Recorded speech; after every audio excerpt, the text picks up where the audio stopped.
Olá pessoal, espero que estejam todos bem. Vamos ver o que é uma função limitada, o que são as funções ilimitadas e aproveitar para aprofundar um pouquinho no estudo das funções do segundo grau. Bom, então primeiramente o que são as funções? Aqui estão as funções ilimitadas, né?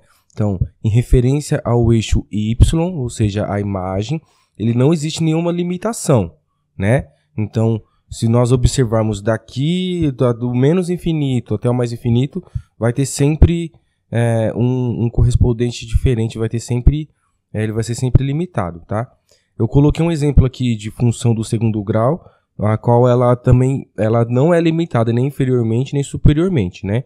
Então aqui no caso, se nós substituirmos o x igual ao 1, essa função existe um trecho que ela não vai existir, né?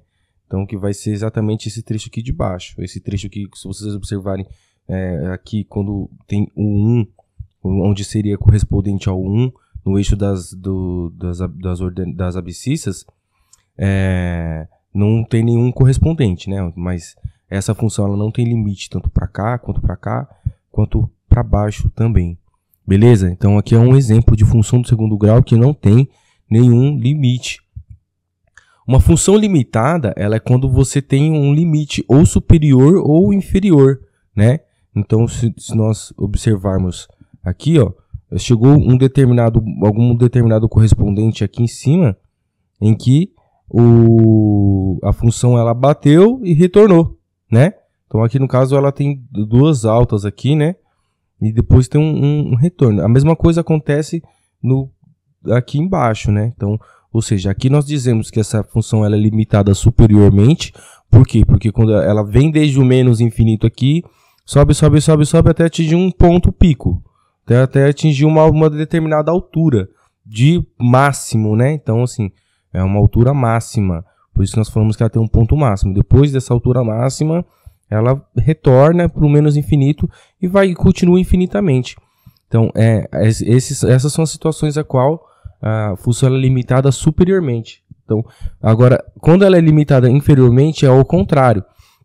Ela vem aqui do menos infinito, né? Caindo, cai, até chegar num determinado ponto mínimo, né? Então, quando ela atinge esse ponto mínimo, nós dizemos que as funções que atingem esse ponto mínimo, elas são as funções limitadas inferiormente.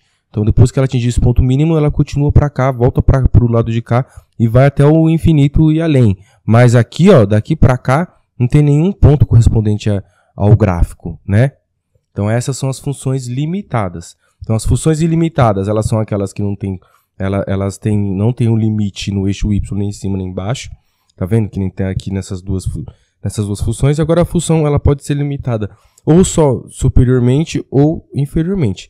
Mas também ela pode ser limitada tanto superiormente quanto inferiormente. Então, ou seja, ela vem seguindo um padrão até atingir um ponto de máximo e também atingir um ponto de mínimo, e ele fica sempre dentro de algum intervalo assim, tá bom? Então, agora, essa função aqui, que eu coloquei como exemplo de função limitada, ela não tem nenhuma regularidade nas suas variações dessas curvas aqui, né?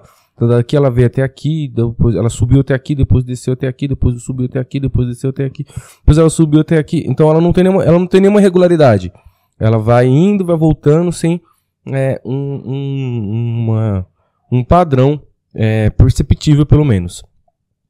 Mas existem um tópico que nós vamos nos aprofundar ainda, que eu coloquei aqui só para vocês verem que existe, tá? Que são as funções limitadas periódicas. Então, ou seja, elas sempre variam, aqui no caso a função seno e a função cosseno, elas sempre variam de 1 até menos 1, né? Então, de 1 até menos 1. Então, eles vão sempre variando, tendo essa variação aqui. Então, se você analisar aqui, ó, a distância dessa boca aqui de sino e a distância dessa daqui, elas são iguais, né? Se nós dividirmos ela no meio aqui, ó, se a gente dividir ela no meio, esse trecho aqui é o mesmo tamanho desse trecho aqui, então ela tem sempre esse padrão, né? Ela vai e volta sempre no mesmo padrão. Então, para exemplificar um pouquinho do que eu estou dizendo, eu fiz aqui esses dois GIFs aqui. Primeiro ele desceu da função seno, ó, tá vendo que ele chega no ponto de máximo, quando ele chega no tamanho do raio e retorna. E chega no ponto de mínimo também quando ele chega no tamanho do raio, que é de 1 até menos 1. Vendo? Máximo, foi até chegar no mínimo, voltou. Então é isso que fica acontecendo o tempo inteiro. Agora na função, e na função cosseno também, né? Ela vai sempre variando no tamanho do raio. Beleza, gente? Então isso daqui foi só para exemplificar para vocês aí o que é uma função limitada, o que é uma função ilimitada. Então quando que ela é limitada superiormente, quando que ela é limitada inferiormente. Agora um tópico extremamente importante no nosso estudo são as funções do segundo grau, tá? As funções do segundo grau, todo o gráfico dela, ela tem a mesma peculiaridade, tá? Então vamos lá. Uma função, a característica dela, ela tem sempre esse formato, né? Então ela é do segundo grau, por quê? Porque a variável x, o maior grau da variável x aqui é 2, então é por isso que ela é uma equação do segundo grau. Então ela vai sempre ter esse formato aqui, ax² mais bx mais c, onde o a é o coeficiente angular do x², o b é o coeficiente do x e o c é o termo independente, tá? Com a diferente de zero, é claro. Por quê? Porque se a for igual a zero, então naturalmente que nós não vamos ter mais o elemento com o maior grau, que é do segundo grau, e nós vamos passar a ter uma função do primeiro grau, né? Se aqui é zero, então se a variável que tem o x², que é o que é considerado o segundo grau, é zero, naturalmente que essa minha função não é mais do segundo grau. Então por isso com a diferente de zero. Então pode ser que numa função pode faltar, o b pode ser igual a zero, o c pode ser igual a zero. Pode ser uma função do tipo só ax². Aí ela continua sendo uma função do segundo grau. Caso contrário, então, pode ser alguma do tipo também, ax² mais c. Também pode ser só ax² mais bx, né? Mas nunca vai ser só bx mais c. Por quê? Simplesmente porque senão essa função ela deixa de ser de segundo grau. O gráfico, ela é sempre uma parábola, né? Então, uma parábola desse tipo aqui, que ela sobe.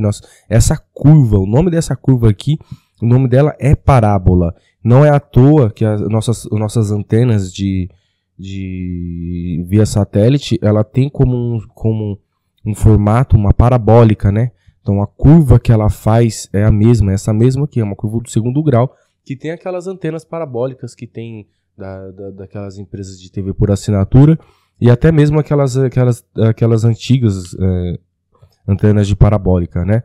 Então ela tem que ter no mínimo 3 pontos. Esses 3 pontos é a raiz 1, que está aqui, ó, essa raiz aqui, uma raiz, a segunda raiz, né, que se vocês lembram bem, numa equação do segundo grau sempre aparecem 2 raízes, e as raízes elas são aquelas que cortam o eixo x, tá bom? E o ponto de máximo, que nós chamamos de vértice, que aqui no caso ele está na coordenada -2 no eixo x e 1 no eixo y, né? Então esse é o meu vértice, então por isso que eu preciso de 3 pontos. Para uma equação do primeiro grau, uma função do primeiro grau, que você tem, por exemplo, x mais 1, nós precisamos de apenas 2 pontos, para poder determinar uma reta, né? Porque ele vai vir a ser uma reta. Você precisa de pelo menos dois pontos para determinar. Então vou chamar esse daqui de ponto. Não. Enfim, são só esses 2 pontos. Agora, como isso daqui é uma curva, você precisa de mais do que 2 pontos. Então você precisa do ponto que começa aqui, que corta aqui, e o ponto que ele vai começar a retornar essa curva, né? Então ele vem aqui do menos infinito crescente, até passa corta a raiz aqui, até bater no vértice. Quando chega no vértice, que é o ponto de máximo, né? Então, no caso aqui, ela é limitada superiormente, e ele retorna, e ele começa o ponto de decrescimento. Então, aqui tem um exemplo, né, de f de x igual a x². Então, onde quando x for menos 2, o f de x vai ser igual a 4, né? Então, aqui, ó, menos 2, tá aqui. Correspondência vai ser 4, tá vendo? Então, tá aqui. Esse daqui é uma coordenada. Quando f de x, quando x for menos 1, o x vai ser 1. Então, aqui, ó, quando o x for menos 1, o correspondente dele no eixo das abscissas é 1. Quando for 0, x ao quadrado, 0 ao quadrado é igual a 0, então ele vai ser coincidente, né? Então, ou seja, os dois valores aqui, as duas raízes, elas são coincidentes, as duas raízes são 0. Quando o x for 1, o correspondente dele na minha imagem vai ser o 1 também. Quando o meu x for 2, o meu correspondente na imagem vai ser o 4, 2 ao quadrado, 4, e assim por diante, né?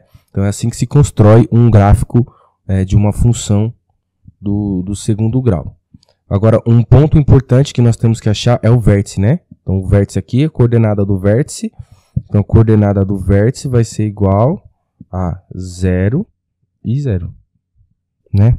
Então a vértice aqui é o 0, 0, que é o ponto de mínimo aqui no caso, né? Que ele vem desde o menos infinito aqui, atinge um ponto mínimo e retorna.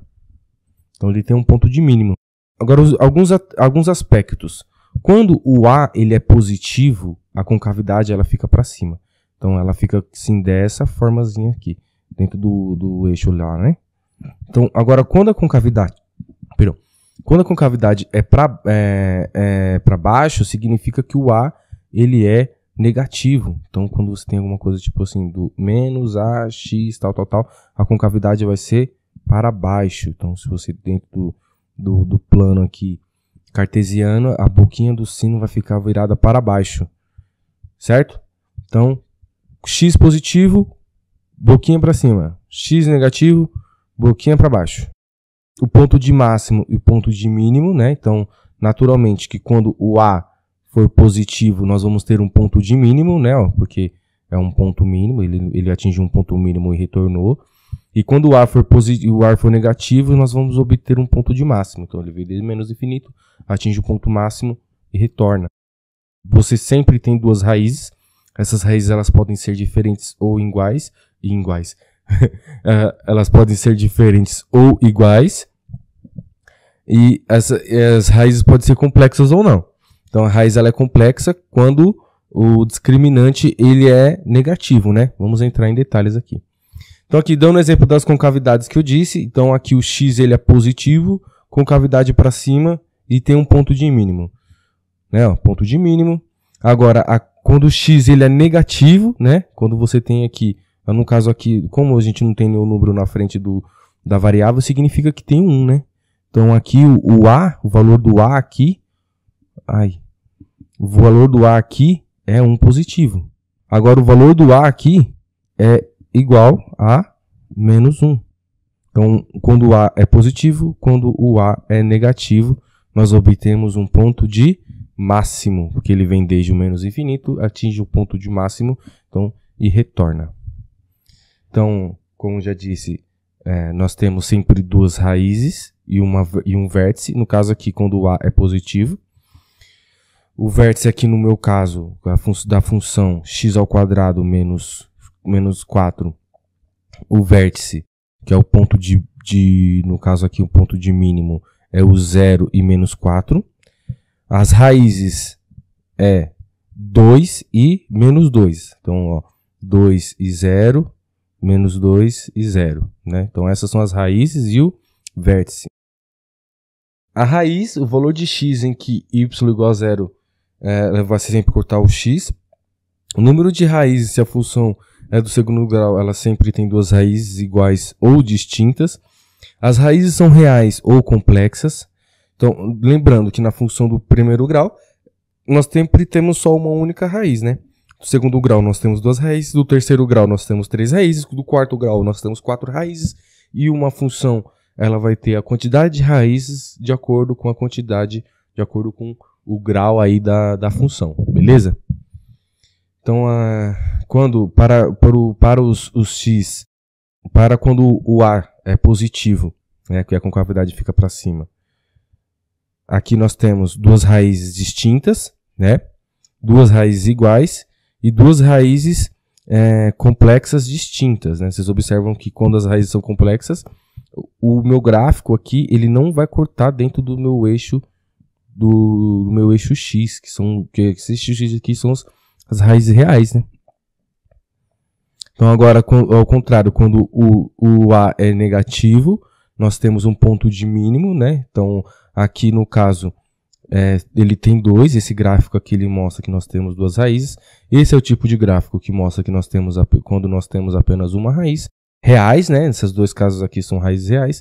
E aqui quando nós temos uma raiz complexas. Observa que o eixo ele não corta aqui no eixo real, no eixo X, no domínio. O discriminante, né? Então, o discriminante, para quem não lembra, aqui o famoso delta na fórmula, né? Que é b ao quadrado menos 4ac. Então, o discriminante, quando o discriminante ele for positivo, ele tem 2 raízes distintas, né? Então, quando você calcula o delta dá um número positivo, ele tem 2 raízes positivas. Então, aqui tá um exemplo. Agora, quando ele é igual a 0, ele significa que as 2 raízes elas são iguais, ó. Tá vendo? Ela só tem um único ponto aqui que toca no eixo X, e ou seja, no caso aqui é o 1, e ele é o valor das 2 raízes. Então, raiz 1 é igual, a primeira raiz é igual a 1 e a segunda raiz também é igual a 1. E agora, quando esse discriminante ele dá um valor menor do que 0, ele isso significa que as raízes delas são complexas, né? Os números complexos, só para deixar um pouco claro, para quem não está entendendo direito do que se trata, vocês vão estudar com mais profundidade os números complexos a partir no 3º ano do ensino médio, que é um conteúdo que se vê lá. Mas os números complexos eles são do tipo que tem a raiz quadrada negativa, tá? Então isso daqui dentro do mundo real é impossível, porque uma raiz quadrada é um número vezes ele mesmo, e qualquer número vezes ele mesmo vai sempre dar um número positivo. Então isso daqui a gente passa a chamar de I, e nós começamos a operar com ele, tá bom? Então, assim, não se preocupe com esse conteúdo em específico. Então, isso daqui é um padrão que acontece quando acontece esse tipo de coisa aqui, né? Então, quando você tem um discriminante negativo, vamos lembrar que na forma da equação do segundo grau é menos b mais ou menos raiz de delta, né? Sobre 2a. Então, é assim que nós descobrimos os valores das raízes, né? Então, observa que aqui a gente tem sempre a raiz quadrada do discriminante. Então, aqui quando for positivo, ok, a gente consegue calcular normalmente. Quando for igual a 0, ok, a gente também consegue calcular normalmente. Agora, quando ele é menor do que 0, significa que ele é um número negativo. Existe raiz negativa, raiz quadrada de número negativo? Não dentro do mundo dos reais. Então, por isso que nós começamos a trabalhar dentro do universo dos complexos, que é um conjunto de números maiores do que o conjunto dos números reais, tá bom? Então, e é isso que acontece com os gráficos desse tipo aqui. Então, aqui, revisando, né? Então, quando o A é positivo, pode ser que ele seja assim, que ele tenha uma única raiz, no caso, as 2 raízes têm o mesmo valor, ou também pode ter 2 valores distintos para as raízes, e aqui as raízes elas são complexas. Beleza? Então aqui com todos os A's positivos, e quando o discriminante for igual a 0, quando o discriminante ele é maior do que 0, e quando o discriminante é menor do que 0. Então aqui acontece a mesma coisa. Então quando o discriminante é igual a 0, você tem as 2 raízes com o mesmo valor, e tem um ponto de mínimo, né? O vértice aqui é um ponto de mínimo. Agora, quando você tem um discriminante maior do que 0, o A é negativo, você também tem um ponto de máxima aqui, só que agora você tem 2 raízes, e aqui as raízes elas são complexas. Por quê? Porque o discriminante ele é menor do que 0. Então, agora aqui, só para ficar claro aqui, professor, como é que eu vou descobrir qual é o ponto como tem que descobrir 3 pontos, né? Como eu falei aqui no começo dessa apresentação, nós temos que saber 3 pontos fundamentais. São as raízes, as 2 raízes e o vértice. Então, a raiz 1, a gente vai encontrar com a... Então, tá aqui a fórmula geral para a gente descobrir aí as raízes da equação do segundo grau. A primeira raiz vai ser quando quando você faz a conta com 1 mais. A segunda raiz vai ser quando você faz a conta com menos. Então, por isso fica menos b mais raiz de delta sobre 2a, que é o valor da raiz 1. E menos b menos o discriminante, a raiz quadrada do discriminante, sobre 2A, que é o valor da raiz 2. E o vértice, ele se dá através dessa conta. A correspondência no eixo x vai se dar por menos b sobre 2a, e no eixo y menos delta sobre 4a, tá bom? Então, ou seja, você substitui o b aqui, substitui o a aqui que você vai ter na sua equação geral, e aqui você vai descobrir, vai substituir o valor do discriminante, que a gente falou anteriormente, que é igual b ao quadrado menos 4 vezes a vezes c. Beleza? Sobre 4 vezes o valor do a. Então é assim que a gente descobre esses 3 pontos fundamentais. Eu espero que tenha sido esclarecedor. Qualquer dúvida pode entrar em contato através do fórum ou então do chat, tá bom? Muito obrigado, pessoal. Estou aguardando aí o devolutivo de vocês. Tchau, tchau.